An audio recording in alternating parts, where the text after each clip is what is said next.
स्वागत है आपका कैरियर प्लस कोचिंग के ऑनलाइन प्लेटफॉर्म पे। आज हम लोग यूपी सुपर टेट के शिक्षण कौशल के जो 10 नंबर के प्रश्न आने हैं उससे रिलेटेड 25 अति महत्वपूर्ण प्रश्न देखेंगे। ठीक है, चलिए बढ़ते हैं हम लोग आज के क्वेश्चन की तरफ। आज का पहला क्वेश्चन आपसे कह रहा है कि शिक्षण की प्रोजेक्ट विधि के प्रतिपादक कौन है? J.F. Harvard, William Henry Kilpatrick, John dB या F.A. फ्राबेल। तो देखिए, शिक्षण की प्रोजेक्ट विधि, आपसे प्रोजेक्ट मेथड पूछ रहा है ना, तो इसके हैं किलपैट्रिक जी। कौन है? William Henry Kilpatrick. इसी को परियोजना विधि भी बोलते हैं, प्रोजेक्ट या परियोजना विधि।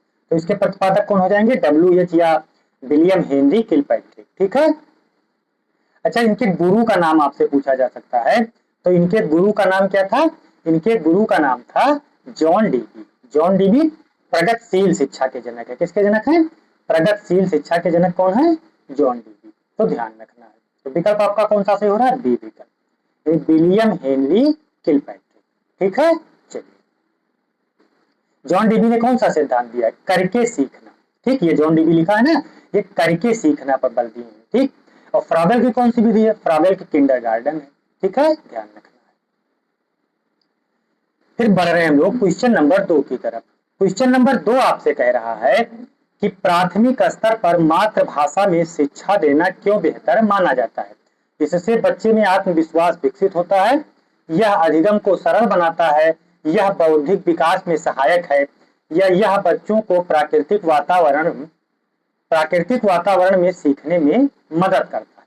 तो देखिए, मातृभाषा एक ऐसी भाषा है, जैसे मातृभाषा में क्या होता है, बच्चा कुछ ना कुछ नॉलेज लेके आता है। ठीक, बच्चे के मतलब वो अपने मातृभाषा में कुछ ना कुछ सीख के आता है। तो यदि आप उसको कुछ उसकी भाषा में बताएंगे तो उसे आसानी से समझ आ जाएगा। ठीक है, तो समझने के प्रयास में, उसमें जो समझने का प्रयास है उसमें और सरलता होगी। ठीक, तो ये बच्चे में आत्मविश्वास विकसित करता है, ये भी सही है। यह अधिगम को सरल बनाता है, ये भी सही है। बौद्धिक विकास में सहायक है, ये भी सही है। लेकिन आपसे सबसे बेहतर, तो सबसे बेहतर क्या है? यह बच्चे को प्राकृतिक वातावरण में सीखने में मदद करता है। क्योंकि प्राकृतिक वातावरण मतलब बच्चे के घर परिवार का वातावरण, वो अपनी मातृभाषा सीख के आता है। तो इसीलिए सबसे बेहतर विकल्प आपको कौन लग रहा है? यह बच्चे को प्राकृतिक वातावरण में सीखने में मदद करता है। ठीक है, विकल्प कौन सा सही हो जाएगा? डी विकल्प। चलिए बढ़ते हैं हम लोग क्वेश्चन नंबर 3 की तरफ। क्वेश्चन नंबर 3 आपसे कह रहा है, शिक्षण के ज्ञात से अज्ञात की ओर सूत्र का मुख्य उद्देश्य क्या है? छात्र के पूर्व ज्ञान का उपयोग करना, कक्षा में अनुशासन बनाए रखना, कठिन विषयों को पहले पढ़ाना, या छात्रों को रटने के लिए प्रेरित करना। तो सबसे पहले हमें ध्यान क्या रखना है? ज्ञात से अज्ञात की ओर मतलब कि यह है कि बच्चा जो कुछ जानता है उससे उसको उसके विश्लेषण की तरफ। ठीक है, यानी उदाहरण से नियम की तरफ। ज्ञात से अज्ञात का मतलब क्या हो? उदाहरण से नियम की ओर। मतलब पहले का अगर बच्चे को सिखाना है तो पहले क्या बताना है? कबूतर, क्योंकि कबूतर बच्चा देख चुका है।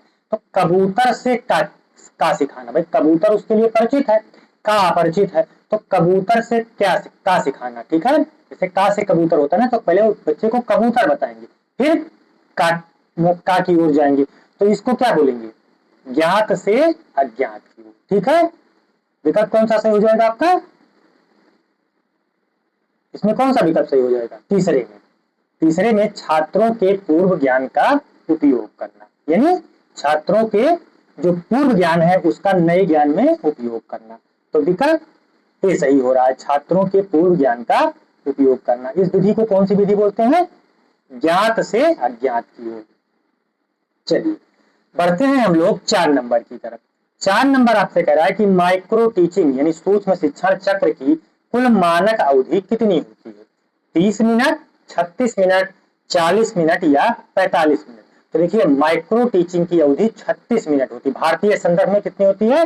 36 मिनट। अच्छा, इसके मान लीजिए आपसे ये पूछा जाए कि इस शिक्षण में कितने चक्र होते हैं, तो 6 चक्र होते हैं। ठीक है, 6 चक्र होते हैं। और मतलब पांच के लिए समय निर्धारित किया गया। किन किन के लिए? जैसे शिक्षण हो गया 6 मिनट, पहले शिक्षण के लिए आप 6 मिनट, फिर प्रतिपुष्टि के लिए यानी फीडबैक जिसको बोलते हैं उसके लिए 6 मिनट, फिर पुनः योजना के लिए 12 मिनट, फिर पुनः शिक्षण के लिए, रीटीचिंग के लिए 6 मिनट, और फिर पुनः प्रतिपुष्टि के लिए 6 मिनट। तो कुल मिला के कितने हो गए? 36 मिनट। तो विकल्प कौन सा सही हो रहा है आपका? बी विकल्प 36 मिनट। ठीक है, ध्यान रखना है। चलिए बढ़ते हैं हम लोग 5 नंबर की तरफ। 5 नंबर आपसे कह रहा है कि समावेशी शिक्षा का मुख्य दर्शन क्या है? विशेष बच्चों के लिए अलग स्कूल खोलना, केवल मेधावी बच्चों को उच्च शिक्षा देना, सभी बच्चों को चाहे उनकी क्षमता कुछ भी हो नियमित स्कूल में एक साथ पढ़ाना, गरीब बच्चों को मुफ्त ट्यूशन देना।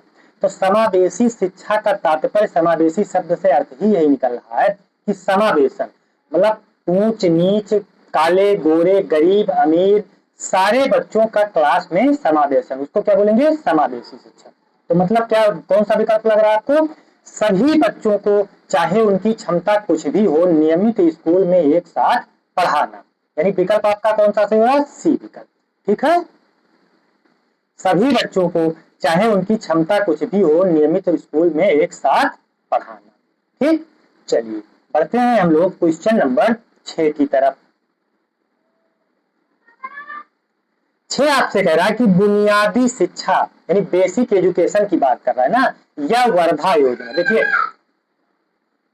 वर्धा योजना पूछे आपसे, बुनियादी शिक्षा पूछे, बेसिक एजुकेशन पूछे, तो ये सब महात्मा गांधी की देन है। किसकी देन है? महात्मा गांधी की। तो वही आपसे पूछ रहा है कि बुनियादी शिक्षा या वर्धा योजना की रूपरेखा किसने तैयार की थी? डॉक्टर सर्वपल्ली राधाकृष्णन ने, महात्मा गांधी ने, रविंद्रनाथ टैगोर ने, पंडित जवाहरलाल नेहरू ने। तो देखिए ये बुनियादी शिक्षा के जनक कौन माने जाते हैं? महात्मा गांधी। यानी विकल्प आपका कौन सा सही हो गया? बी विकल्प।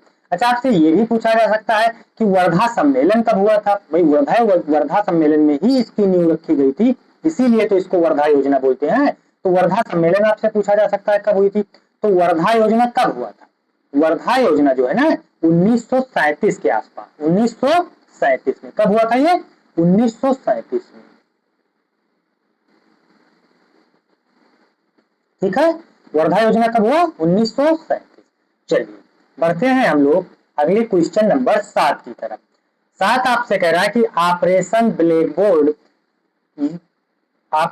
ब्लैक बोर्ड योजना का मुख्य उद्देश्य क्या था?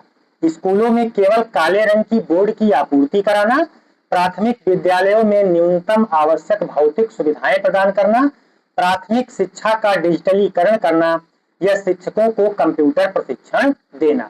तो सबसे पहले ध्यान ये रखना है कि ऑपरेशन ब्लैक बोर्ड कब शुरू किया गया?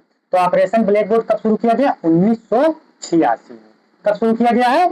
1986 में ऑपरेशन ब्लैक बोर्ड शुरू किया गया है। लिख दे रहे हैं 1986।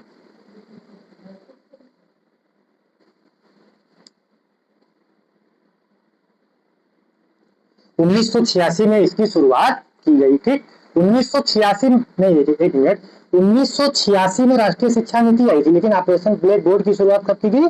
1987 में। ठीक है, इसमें सम्मिलित क्या क्या है? इसमें TLM सम्मिलित हो गया, नक्शे हो गए, खिलौने हो गए, और कम से कम 2 शिक्षक, जिसमें से एक महिला शिक्षक अनिवार्य है।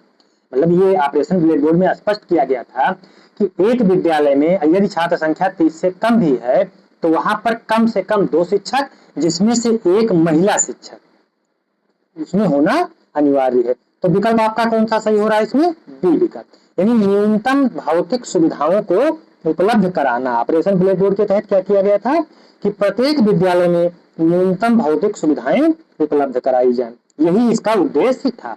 ये कब आया था? 1987 में। ठीक, अच्छा, राष्ट्रीय शिक्षा नीति कौन सी थी? 1986। तो ये भी ध्यान रखना। चलिए बढ़ते हैं हम लोग क्वेश्चन नंबर 8 की तरफ। क्वेश्चन नंबर 8 आपसे कह रहा है कि शिक्षण के ज्ञानात्मक उद्देश्य का उच्चतम स्तर कौन सा है? सबसे उच्चतम स्तर की बात कर रहा है, ज्ञान, अनुप्रयोग, विश्लेषण या मूल्यांकन।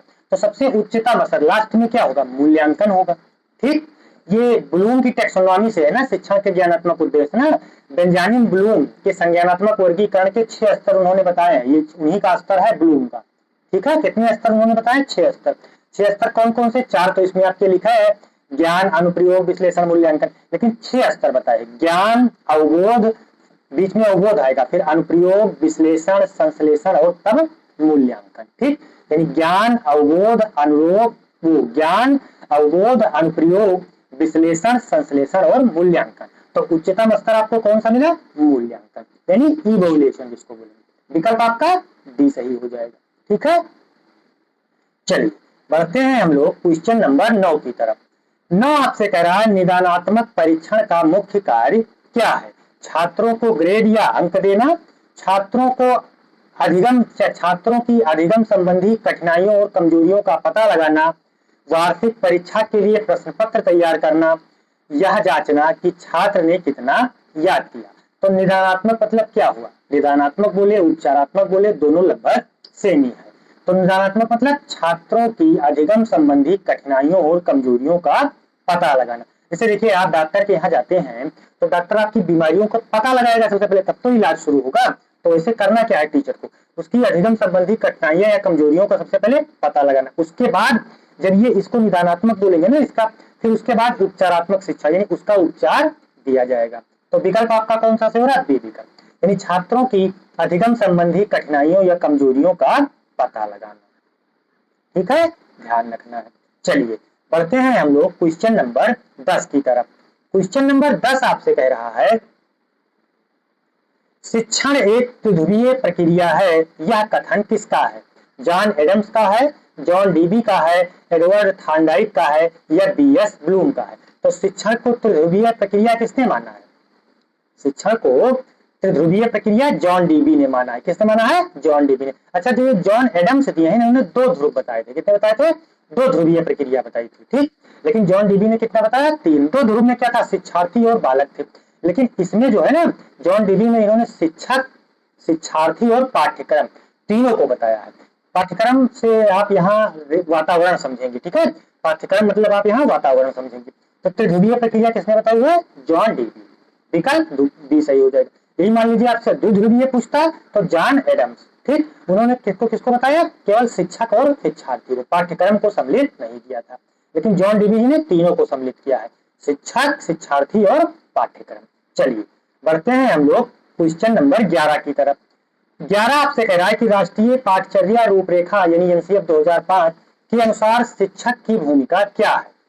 अधिनायकवादी, नेता की, सुविधादाता या सुगमकर्ता की, उपदेशक की? तो देखिए, राष्ट्रीय एनसीएफ 2005 के अनुसार ना, एनसीएफ नेशनल करिकुलम फ्रेमवर्क 2005 जो है एनसीएफ 2005, इसके तहत शिक्षक को सुविधादाता या सुगमकर्ता की संज्ञा दी गई है। इसकी संज्ञा दी गई है सुगमकर्ता, यानी ये बच्चों के लिए सुविधादाता है। जैसे बच्चा कोई हिंदी का पाठ मान लीजिए पढ़ रहा है, वो पढ़ने में कहाँ दिक्कत महसूस कर रहा है, वहां जाके इसको हेल्प, टीचर को हेल्प करनी है। तो इसको क्या बताया गया है? सुविधादाता या सुगमकर्ता। विकल्प आपका कौन सा सही हो रहा है? सी विकल्प। ठीक है, ध्यान रखना है। चलिए, तानाशाह की व्यवस्था शिक्षकों के लिए एनसीएफ 2005 से पूरी तरह अनुबंधित कर दी गई है, यानी दंड देने जैसी प्रक्रिया ये सब पूरी तरह अनुबंधित है। चलिए बढ़ते हैं हम लोग 12 नंबर की तरफ। 12 नंबर आपसे कह रहा है कि पियाजे के अनुसार किस अवस्था में बच्चा तार्किक रूप से सोचना शुरू कर देता है, लेकिन वह चिंतन केवल मूर्त वस्तुओं तक ही सीमित है। मूर्त वस्तुएं मतलब ये हुआ कि वह उसके सामने, जब तक वस्तु उसके सामने है तब तक वो, जैसे आप देखे होंगे कि मान लीजिए आप घर में कोई सामान कहीं रख दी, ठीक, और आप घर पे नहीं है, आपसे फोन करके पूछा जा रहा है तो आप बता दे रहे हैं कि यहाँ जाइए, वहाँ खिड़की पे देखिए, खिड़की के नीचे इस तरह या इस तरफ ये रखा हुआ है। तो इसको बोलेंगे अमूर्त चिंतन। अमूर्त मतलब आप भौतिक रूप से वहां ना होते हुए उस तथ्य के बारे में पूर्णतया अवगत हैं, तो उसको क्या बोलेंगे? अमूर्त। लेकिन मूर्त क्या है? जैसे मान लीजिए आप भूल गए, जैसे कोई छोटा बच्चा है, ये अमूर्त अवस्था 7 से 11 वर्ष में होती है, ठीक, और 11 से 18 में आपको अमूर्त देखने को मिलेगी। तो इससे 11 मतलब 9 साल का कोई बच्चा है, उससे आप कोई चीज पूछेंगे तो वो वहां जाके बताएगा, उसको क्या बोलेंगे? मूर्त संक्रियात्मक। ठीक है, ध्यान रखना है। तो इसमें कौन सा विकल्प सही होगा? सी विकल्प, यानी मूर्त संक्रियात्मक। ठीक, मतलब यही हुआ कि वो कोई चीज महसूस करके बता सकता है, यानी कल्पना शक्ति का विकास इसमें नहीं होता है। ठीक है, तार्किकता होती है, यानी तार्किक रूप से सोचना तो शुरू कर देगा भाई, 9 साल का बच्चा तार्किक रूप से सोचना तो शुरू कर दे रहा है, लेकिन उसमें कल्पना शक्ति का अभाव होता है। ठीक है, यही होता है। अच्छा, चारों अवस्थाएं जिन पियाजे जी की, जिन पियाजे जी बहुत इंपॉर्टेंट है, तो चारों अवस्थाएं भी देख लीजिए। जो संवेदी गामक अवस्था दी है ना, ये 0 से 2 वर्ष होती है। कब से कब तक? 0 से 2 वर्ष। ये 0 से 2 वर्ष, ठीक है। अच्छा, पूर्व संक्रियात्मक 2 से 7 वर्ष, ये 2 से 7 वर्ष होती है, ठीक। अच्छा, मूर्त संक्रियात्मक तो बताइए कि आपको 7 से 11 वर्ष, कब से कब तक होती है? 7 से 11। और ये औपचारिक वाली कब से कब तक होती है? 11 से 18, ठीक। ये औपचारिक है, तो ध्यान रखना है।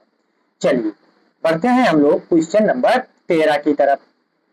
13 आपसे कह रहा है कि डिसलेक्सिया, डिसलेक्सिया निम्नलिखित में से किस विकार से संबंधित है? लेखन विकार से, पठन विकार से, गणितीय विकार से, या व्यवहार संबंधी विकार से? तो ध्यान रखना है आपको, डिसलेक्सिया पठन विकार है। कैसा विकार है? पठन विकार है। इसमें बच्चा जो है ना, जैसे बी हुआ, डी हुआ, जैसे देखें बी और डी, इस छोटा बी देखे हैं इंग्लिश का, इसको बी बोलते हैं और इसको डी बोलते हैं, ठीक। तो जब बच्चा बी और डी में अंतर स्पष्ट नहीं कर पाता, तो वो किससे पीड़ित होता है? डिसलेक्सिया नामक बीमारी से। किससे पीड़ित होता है? डिसलेक्सिया से। जैसे वाज को सा पढ़ना, सा को वाज पढ़ना, ये सब कैसी है? डिसलेक्सिया है। तो डिसलेक्सिया पठन विकार है। कैसा विकार है? पठन विकार। अच्छा, लेखन विकार से पूछा जाए आपको, तो डिस्ग्राफिया ध्यान रखना है। लेखन विकार में डिस्ग्राफिया चला जाएगा। और गणित गणना, गणित ये गणना दिया है, इसको क्या बोलेंगे? डिसकैलकुलिया। गणित संबंधी अवधान की कमी को क्या बोलते हैं? डिसकैलकुलिया। पठन विकार को डिसलेक्सिया, लेखन विकार को डिसग्राफिया। तो ये ध्यान रखना है। 14 नंबर आपसे कह रहा है कि बच्चों के लिए निःशुल्क एवं अनिवार्य शिक्षा का अधिकार अधिनियम आरटीआई एक्ट 2009 भारत में कब लागू हुआ? 1 अप्रैल 2009, 1 अप्रैल 2010, 2 अक्टूबर 2009, या 26 जनवरी 2010? तो देखिए, आरटीआई अधिनियम, अधिनियम का नाम तो आरटीआई एक्ट 2009, लेकिन लागू ये पूर्णतया 1 अप्रैल 2010 से हुआ है। कब लागू हुआ है? 1 अप्रैल 2010 से पूरे भारत में ये लागू है। अच्छा, इसमें मतलब आरटीआई एक्ट में मेनली फोकस किस पे किया गया है? 6 से 14 वर्ष के बच्चों को के लिए निःशुल्क शिक्षा, यानी कक्षा 1 से लेके कक्षा 8 तक के बच्चों की निःशुल्क एवं अनिवार्य शिक्षा, ठीक है। ये किसमें है? आरटीआई एक्ट 2009 में, ठीक। तो विकल्प कौन सा सही हो रहा है? बी विकल्प। ये कब लागू हुआ पूरे भारत में? 1 अप्रैल 2010 से ये लागू है। चलिए बढ़ते हैं हम लोग 15 नंबर की तरफ। 15 नंबर आपसे कह रहा है कि शिक्षण के आगमन विधि का सही क्रम क्या है? नियम से उदाहरण, फिर निरीक्षण, फिर सत्यापन, या उदाहरण फिर निरीक्षण सामान्यीकरण सत्यापन? नियम, विश्लेषण, उदाहरण, निष्कर्ष, उदाहरण, नियम, परिभाषा, या विसरण? तो देखिए, सबसे पहले करना क्या है आपको? उदाहरण बताएंगे, फिर निरीक्षण करेंगे, फिर सामान्यीकरण, फिर सत्यापन। आगमन विधि में उदाहरण, निरीक्षण, सामान्यीकरण, सत्यापन। तो विकल्प बी सही हो रहा है आपका। कौन सा विकल्प सही होगा? बी विकल्प, ठीक है, ध्यान रखना है। चलिए, इसको आगमन विधि बोलते हैं, ठीक है, ध्यान रखना। ये कैसी विधि है? आगमन विधि। इसी को नियम या सामान्यीकरण, मतलब नियम से सामान्यीकरण की तरफ हमको चलना है, ठीक है, ध्यान रखना है। 16 नंबर आपसे कह रहा है कि सतत एवं व्यापक मूल्यांकन सीसीई में व्यापक शब्द का क्या अर्थ है? केवल शैक्षिक क्षेत्रों का मूल्यांकन, केवल पाठ्य सहगामी गतिविधियों का मूल्यांकन, या शैक्षिक और सह शैक्षिक दोनों क्षेत्रों का मूल्यांकन, या साल के अंत में बड़ी परीक्षा? तो देखिए, कौन सा विकल्प आपका सही हो जाएगा इसमें सतत और व्यापक मूल्यांकन वाले में? पहला विकल्प दिया केवल शिक्षक, केवल शैक्षिक क्षेत्रों का मूल्यांकन, गलत बात है। केवल शब्द आप गलत मान के चलेंगे। केवल पाठ्य सहगामी गतिविधियों का मूल्यांकन, ये भी गलत है। सी विकल्प कह रहा है शैक्षिक और शैक्षिक दोनों क्षेत्रों का मूल्यांकन, और डी कह रहा है कि साल के अंत में बड़ी परीक्षा लेना। नहीं, तो हमें शैक्षिक और सह शैक्षिक दोनों क्षेत्रों का मूल्यांकन करना है, यानी विकल्प आपका कौन सा सही होगा? सी विकल्प, ठीक है, ध्यान रखेंगे। यानी जो एजुकेशनल करिकुलम है, मतलब पूरे पाठ्यचर्या आप समझिए, करिकुलम मतलब पाठ्यचर्या, समस्त क्षेत्रों का मूल्यांकन करना है। तो विकल्प सी सही हो गया, ठीक है। चलिए बढ़ते हैं 17 नंबर की तरफ। खेल विधि के वास्तविक जनक, खेल विधि का वास्तविक जनक कौन माना जाता है या किसे माना जाता है? Henry Caldwell Cook, Maria Montessori, Armstrong, या ईएल थॉर्नडाइक? तो खेल विधि के जनक कौन हो जाएंगे? Henry Caldwell Cook. कौन है? Henry Caldwell Cook. इन्हें ही खेल विधि का जनक माना जाता है। ठीक, अच्छा फ्राबेल जो दिया है, फ्राबेल ना वो किंडरगार्टन के हैं, किसके हैं? किंडरगार्टन के। लोग लगा देते हैं ना, लेकिन इन्हीं की पुस्तक आई थी प्लेबे, इनकी पुस्तक का क्या नाम है? प्लेबे। ठीक है, उसी में इन्होंने किंडरगार्टन का सबसे पहले किया था, मतलब वो खेल विधि शब्द का प्रयोग किया था, प्लेबे मेथड। इनकी बुक का नाम ही है प्लेबे। ठीक है, तो विकल्प कौन सा सही होगा? ए विकल्प, हेनरी कोल्डवेल को, यानी ए विकल्प। ठीक है, और जो ये वो फ्राबेल दिया है वो किंडरगार्टन के जनक है, किसके? बाल उद्यान जिसको बोलेंगे, किंडरगार्टन। 18 नंबर आपसे कह रहा है कि निम्नलिखित में से कौन सा सकारात्मक सुदृढ़ीकरण का उदाहरण है? सकारात्मक सुदृढ़ीकरण पूछ रहा है। बच्चों को डांटना, बच्चों की पीठ थपथपाना या प्रशंसा करना, बच्चा को कक्षे से बाहर निकाल देना या बच्चे का गृह कार्य बढ़ा देना। तो कौन सा सकारात्मक सुदृढ़ीकरण होगा? तो यही सकारात्मक और नकारात्मक, यानी आपसे ये कह रहा है ना, पुनर्बलन की बात कर रहा है ना, तो सकारात्मक पुनर्बलन। तो सकारात्मक पुनर्बलन में क्या आएगा? प्रशंसा आता है, पुरस्कार आता है, यही सब तो आता है। तो इसमें बच्चों को डांटना ये तो गलत है, नकारात्मक में चला जाएगा। बच्चों को कक्षा से बाहर निकाल देना ये भी गलत है, नकारात्मक। गृह कार्य बढ़ा देना ये भी नकारात्मक है। तो सबसे अच्छा विकल्प कौन सा लग रहा है? कि बच्चे की पीठ थपथपाना या प्रशंसा करना। ठीक है, विकल्प बी। देखिए पुरस्कार और दंड दोनों पुनर्बलन है, लेकिन पुरस्कार सकारात्मक पुनर्बलन है और दंड नकारात्मक पुनर्बलन है, तो ये ध्यान रखना है। 19 नंबर आपसे कह रहा है डाल्टन योजना यानी शिक्षण विधि का विकास किसने किया? डाल्टन विधि आपसे पूछ रहा है किसने किया? C.H. जुड, हेलन पार्कहर्स्ट या किम्पवाल यंग, J.B. वाटसन। तो डाल्टन विधि के जनक, डाल्टन विधि की खोज किसने की थी? पार्कहर्स्ट जी ने। किसने की थी? पार्कहर्स्ट। अच्छा, ये प्रयोगशाला आधारित विधि है, जो डाल्टन विधि है ना, इसको प्रयोगशाला आधारित विधि कहते हैं। ठीक है, तो ये भी ध्यान रखना, प्रयोगशाला आधारित विधि है आपसे, तो डाल्टन विधि आप समझेंगे। ठीक है, अच्छा जब प्रोजेक्ट मेथड कहेगा, परियोजना विधि कहेगा, तब आप जॉन डेवी जाएंगे, ये भी ध्यान रखना है, दोनों में अंतर है। प्रयोगशाला विधि डाल्टन विधि इसको बोलते हैं, इसके खोज हेलेन पार्कहर्स्ट जी है, तो ये ध्यान रखना है। ठीक है, विकल्प बी सही हो रहा है। चलिए बढ़ते हैं 20 नंबर की तरफ। 20 नंबर आपसे कह रहा है कि एनसीटी का मुख्य कार्य क्या है? आपसे एनसीटी का मुख्य कार्य पूछ रहा है। स्कूलों को मान्यता देना, देश में शिक्षक शिक्षा के मानकों को बनाए रखना और विनियमित करना, मिड डे मील योजना की निगरानी करना या केवल सरकारी शिक्षकों को वेतन बांटना। तो एनसीटी का मुख्य कार्य देश में शिक्षक यानी टीचर्स एजुकेशन के मानकों को बनाए रखना और उसको नियमित करना। ठीक है, विकल्प कौन सा सही होगा आपका? बी विकल्प। ध्यान रखेंगे, जैसे देखें, जैसे क्या है, बीएड हो गया, डीएलएड हो गया, इन सब जैसे पाठ्यक्रमों की योग्यताओं को निर्धारित करता है। कौन गाइडलाइन देता है? एनसीटी गाइडलाइन देती है ना, कि प्राइमरी में डीएलएड सम्मिलित है, मान लीजिए जैसे प्राइमरी में नियुक्ति डीएलएड करने के बाद होगी, उसके बाद टेट पास करना पड़ता है। तो ये सब जो गाइडलाइन देख रहे हैं आप, ये किसके द्वारा दी जाती है? राष्ट्रीय अध्यापक शिक्षा परिषद यानी एनसीटी के द्वारा। अच्छा, इसकी स्थापना कब की गई थी? 1993 में। ये भी पूछा जा सकता है ना कि एनसीटी की स्थापना कब की गई थी? तो एनसीटी की स्थापना 1993 में, 1993 में एनसीटी की स्थापना की गई थी। इसका मुख्य कार्य क्या है? देश में शिक्षक शिक्षा के मानकों को बनाए रखना या विनियमित करना। विकल्प बी सही होगा। ठीक है, चलिए बढ़ते हैं हम लोग 21 नंबर की तरफ। 21 नंबर आपसे कह रहा है कि शिक्षण के स्मृति स्तर में के प्रवर्तक कौन है? मॉरिसन, हंट, हार्वर्ड या जॉन डेवी। तो शिक्षण के 3 स्तर होते हैं, ये कौन बताया है? शिक्षण के 3 स्तर होते हैं, तो ये कौन बताया है? ये हार्वर्ड जी ने। ठीक है, किसने बताया है? हार्वर्ड। अच्छा, हार्वर्ड की पंचपदी प्रणाली भी है, ये भी ध्यान रखेंगे, तो तीनों स्तर भी हार्वर्ड जी ने बताया है। कौन कौन सा? स्मृति स्तर, बोध स्तर और चिंतन स्तर, ये तीनों बताया है। स्मृति स्तर मतलब कि जैसे तथ्य को रटने के, याद करने पर जो आधारित होता है उसको क्या बोलेंगे? स्मृति स्तर। बोध स्तर मतलब समझने की क्रिया यानी समझने के तरीकों को क्या बोलेंगे? बोध स्तर। चिंतन किसको बोलेंगे? समस्या समाधान या आलोचनात्मक चिंतन जो है ना, वो चिंतन स्तर में जाएगा। तो ये किसने बताया? हार्वर्ड। ठीक है, अच्छा हार्वर्ड की पंचपदी प्रणाली भी है, उस पर क्वेश्चन आएगा तो बताएंगे अभी आपको आगे। तो ये स्मृति स्तर, बोध स्तर और चिंतन स्तर किसने बताया है? 3 स्तर हार्वर्ड। चलिए बढ़ते हैं 22 नंबर की तरफ। 22 नंबर कह रहा है कि प्रस्तावना कौशल के मुख्य घटक क्या है? श्यामपट्ट लेखन, पूर्व ज्ञान का जुड़ाव या उपयुक्त शिक्षण सहायक सामग्री का चयन, उद्देश्य कथन। तो कौन सा विकल्प सही होगा इसमें? प्रस्तावना कौशल कह रहा है ना, तो प्रस्तावना कौशल के लिए कौन सा विकल्प सही होगा? प्रस्तावना कौशल में पूर्व ज्ञान का जुड़ाव होना चाहिए। क्या होना चाहिए? पूर्व ज्ञान का, मतलब प्रस्तावना ऐसी बनानी चाहिए जो बच्चा पिछले क्लास में या पिछली कक्षा में या कहीं से भी जो कुछ सीख के आया है उसके ज्ञान का उपयोग नए क्लास में या नए सिलेबस में हो। उसको क्या बोलेंगे?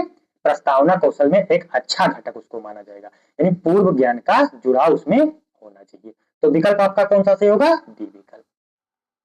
चलिए बढ़ते हैं 23 नंबर की तरफ। 23 नंबर आपसे कह रहा है कि भारतीय संविधान के किस संशोधन द्वारा शिक्षा को मौलिक अधिकार बनाया गया?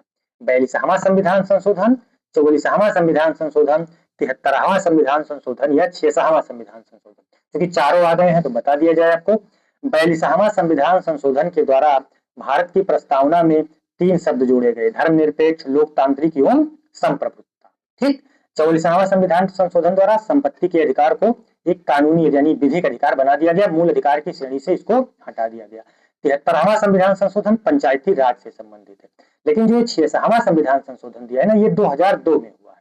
कब हुआ है? 2002 में। अच्छा, ये 42वां संविधान संशोधन 1974 में हुआ है, 44वां 1976 में, 73वां 1992 में और 66वां 2002 में। तो ये किससे संबंधित है? 66वां संविधान संशोधन ये शिक्षा के मौलिक अधिकार से संबंधित है, यानी 6 से 14 वर्ष के बच्चों के लिए निःशुल्क एवं अनिवार्य शिक्षा अधिनियम बनाया गया था। अच्छा, किसमें जोड़ा गया? आर्टिकल 21A, ये भी पूछा जा सकता है ना, तो अनुच्छेद 21A में इसको रखा गया है। ठीक है, 66वें संविधान संशोधन द्वारा। ठीक। अच्छा, इसी संशोधन से एक और किया गया है, 11वां मूल कर्तव्य भी जोड़ा गया है। ठीक है, 11वां मूल कर्तव्य क्या है कि प्रत्येक गार्जियन का यह धर्म है कि वो 6 से 14 वर्ष के बच्चों को विद्यालय में उपलब्ध करा के शिक्षा प्राप्त करवाए। ठीक है, तो ध्यान रखना है। 24 नंबर आपसे कह रहा है कि शिक्षण की ह्यूरिस्टिक विधि या अन्वेषण विधि के जनक कौन है? H.E. आर्मस्ट्रांग, स्किनर, थार्नडाइक, सुकरात? तो देखिए, ह्यूरिस्टिक विधि पूछ रहा है ना, तो ह्यूरिस्टिक विधि के जनक कौन हो जाएंगे? H.E. आर्मस्ट्रांग। विकल्प कौन सा से होगा? ए विकल्प, यानी H.E. आर्मस्ट्रांग। ठीक है, ध्यान रखना है। स्किनर जी का क्रिया प्रसूत अनुबंधन का सिद्धांत है, थार्नडाइक का प्रयास एवं त्रुटि का सिद्धांत है। ठीक। सुकरात एक महान दार्शनिक थे। ठीक है, ध्यान रखना है।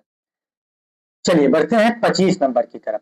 आखिरी क्वेश्चन है। 25 क्वेश्चनों की सीरीज आपको मिलती है, बाकी प्लेलिस्ट बनी हुई है आपको, उसमें बाल विकास की भी मिलेगी और जीवन कौशल की भी क्वेश्चन, जीवन कौशल की भी क्लासेज मिलेगी और शिक्षा कौशल, तीनों सब्जेक्टों की क्लासेज आपको प्रॉपर मिलती रहती है। ठीक है, प्लेलिस्ट बनी हुई है, बाकी आप लोग जाके प्लेलिस्ट से वीडियो देख सकते हैं। तो कह रहा है 25 नंबर की यशपाल समिति 1992 की रिपोर्ट का मुख्य शीर्षक क्या था? आईसीटी के माध्यम से शिक्षा, शिक्षा और राष्ट्रीय विकास, शिक्षा बिना बोझ के, पर्यावरण और शिक्षा? तो यशपाल समिति जी की जो मुख्य सिफारिश थी वो शिक्षा बिना बोझ के, यानी लर्निंग विदाउट बर्डन, यही था उनका। ठीक है, तो विकल्प कौन सा से होगा?